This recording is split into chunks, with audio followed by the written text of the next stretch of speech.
Welcome back to the deep dive. Today we're tackling something pretty complex. We're looking at a set of sources you, our listener, sent over. We are, and they all focus on a really pivotal period in early Islamic history. Specifically, the conduct of Prophet Muhammad during that decade he spent in Medina. So we're talking about his military campaigns, his political moves, and how he dealt with his opponents. It's a sensitive area for sure, and the sources you provided, they range from modern academic papers to, well, very traditional texts, but they all try to answer about 30 critical questions people raise today. Exactly, and let's be really clear about our mission here. We are not trying to judge the history ourselves. We're not taking a side. No. What we want to do is map out the thinking. We want to understand how Muslim scholarship itself handles these questions, the defenses, the context they provide for these events. And that map, it really has two main routes we'll be tracking. First, you have the classical or, the traditional scholars. Pre-modern jurists, historians. Right. And they tend to judge events based on the legal and military norms of the time, the 7th century. And the second route, that's the one grappling with today's world. Precisely. That's the modern or reformist school. These are thinkers from the 20th and 21st centuries. They still emphasize historical context, but they're also trying to reread the sources through a modern lens. Things like contemporary ethics, human rights frameworks. Exactly. Okay, so that sets up the core tension right there, doesn't it? It's a clash of centuries. Are these actions judged by 7th century necessity, or do we apply our 21st century standards? That is the fundamental question, and the classical stance, it doesn't pull any punches. It says actions have to be judged by Sharia and the norms of that era, and within that framework, things like expulsions for treason were seen as lawful, even restrained. But the modern school, this is where it gets really interesting. They don't just echo that. They make a huge concession. They do, and this was the real aha moment in the sources for us. Many modern scholars, they will openly concede that if you take some of the more severe actions... Like what, specifically? Well, they point to things like mass executions or slavery, and they say, look, measured by today's standards, by modern just war theory, those actions would be condemned. Wow. That's a massive step away from a purely traditional defense. So how do they bridge that gap? If they admit that, how do they still uphold the tradition? They use two main approaches. The first one is something we can call moral contextualism. Okay. The argument is that the goal was to shift the moral norms of a very brutal society forward, but gradually. You can't just flip a switch and go from 7th century tribal vendettas to the Geneva Convention. So he was pushing the boundaries of his time, even if those boundaries still look harsh to us now. That's the idea. And the second tool is maybe even more powerful. It's called the trajectory hermeneutic. Trajectory hermeneutic. Okay, break that down for us. It basically means you look at the direction, the trend. It insists that the big, timeless principles in the Quran, justice, mercy, no compulsion in faith, those are what should govern Muslim ethics today. And the harsh historical details. What about those? Those are treated as context-bound exceptions, not timeless laws. They were, in this view, necessary responses to a specific existential threat. The argument is that the direction he was leading people toward matters more than every single step taken out of necessity along that path. That distinction is so important. Exception versus rule. Okay, let's apply this. The first big controversy, the caravan raids before the Battle of Badr. Were these just attacks on traders? Right. So the scholarly defense here from both streams is pretty unified. The classical view is that these were legitimate acts of economic warfare. Why legitimate? Because the Muslims had been kicked out of Mecca, their property was confiscated, and the Quraysh were actively preparing to attack Medina. The caravans weren't just civilian merchants, they were funding the Quraysh war machine. So it was targeting the enemy's supply lines. Exactly. And the modern defense sharpens that point. They compare it to modern sanctions or a blockade against a hostile power. They frame it as a proportional response to years of persecution and theft. Which brings us to Badr itself. That was the big one. Oh. Was it offensive? It became definitively defensive. The initial plan was to intercept that caravan. But the Meccan army, 1,000 warriors strong, marched out specifically to crush the Muslims in Medina. And the Muslims had, about 300 men? Roughly, yes. So Badr instantly turned from an economic move into a battle for sheer survival. Both schools agree it was a purely defensive fight. Okay, that's group versus group, but let's zoom in a little. What about actions against specific people? After Badr, most prisoners were ransomed, but a couple were executed. Why the difference? The sources are really clear that execution was the rare exception. The individuals targeted, like one Uqba ibn Abi Mu'ay, weren't just average soldiers. They had a long, documented history of personally torturing and persecuting Muslims in Mecca. So, in the language of the time, they were seen as something like war criminals. That's the argument, yes. The general policy was overwhelmingly clemency and ransom. So these cases stand out as punishments for very specific, severe past crimes. What about another difficult area, the killing of certain critics, poets, for example?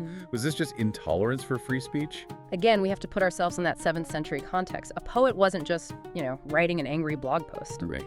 Someone like Ka'b ibn al-Ashraf, his poetry was powerful propaganda. He was actively using it to incite other tribes to go to war with Medina, to break treaties. So his words had a direct military impact. A direct and dangerous one. They were seen as active combatants by word and pen, so removing them was considered a military necessity, like taking out an enemy's communication tower. But modern scholars must have a hard time with that justification. They do. They absolutely reject any idea that you can kill someone for what they say today. And many also question the historical reliability of some of these stories, arguing they shouldn't be seen as setting a legal precedent. You see a similar pattern with the conquest of Mecca, right? A huge general amnesty, which was unheard of at the time, but also a small hit list. A very small list, maybe 4 to 10 people initially. And again, they were singled out for specific, severe crimes, murder, treason, torture. And even then, most of the people on that list ended up being pardoned. The overwhelming story of that day, in the scholarly view, is the clemency. Now we have to turn to what is probably the most cited and most difficult event of all. The Banu Qurayza incident after the Battle of the Trench. Yes, this is, without a doubt, the most controversial. So what was the charge against the tribe? High treason. During an existential siege, the Battle of the Trench was this moment where a huge confederacy of tribes was about to wipe Medina off the map. The scholarly consensus is that the Banu Qurayza, who were supposed to be allies inside the city, sided with the invaders. A fatal second front. Potentially, yes. So if the charge is treason, how do scholars defend the punishment? The execution of the men and the enslavement of the women and children. The key part of the traditional defense is arbitration. The tribe wasn't just sentenced by Muhammad, they agreed to accept the judgment of an arbiter, Sa'd ibn Mu'adh. One of their allies. An ally they trusted, yes. And his judgment is cited as matching the laws of the time for treason during a siege. Specifically, what was understood from Jewish law, from the Torah. It was framed as applying a law they would have recognized. But what about Sa'd's impartiality? He was wounded in the battle, he was emotionally involved. Can he really be seen as an unbiased judge? And that is a major sticking point for modern scholars. They concede that from a contemporary legal viewpoint, his impartiality is highly questionable.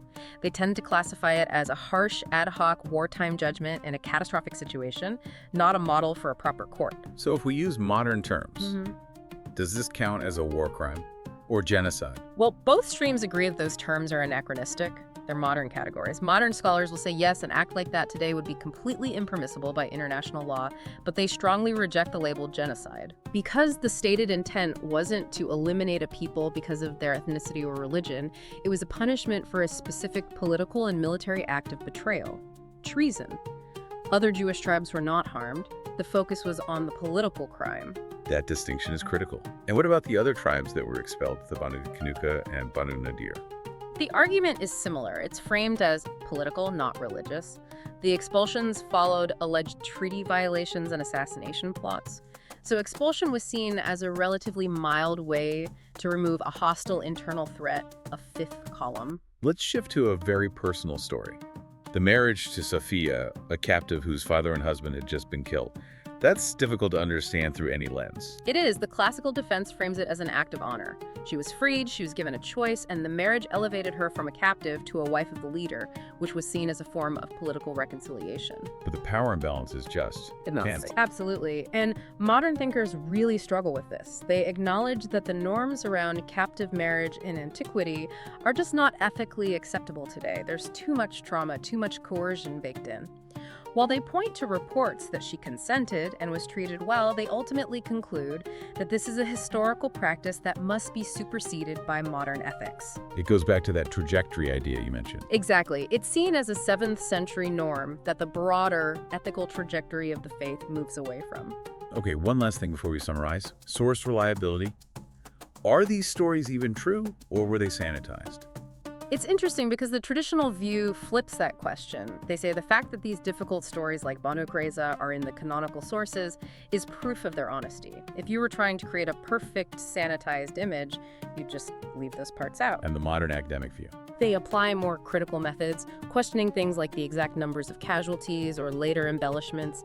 But even they generally conclude that for an ancient historical record, the early Islamic sources are unusually candid. They give you a warts and all picture of a leader under incredible pressure. So after all of this, what's the bottom line? What's the key takeaway for our listener trying to make sense of these scholarly defenses? I think the crucial takeaway is this three-pronged defense. Islamic scholarship, when addressing these events, almost always stresses three things. One, the defensive paradigm. The early Muslim state was constantly under attack. Two, the existential threat. Survival itself was on the line, forcing harsh choices.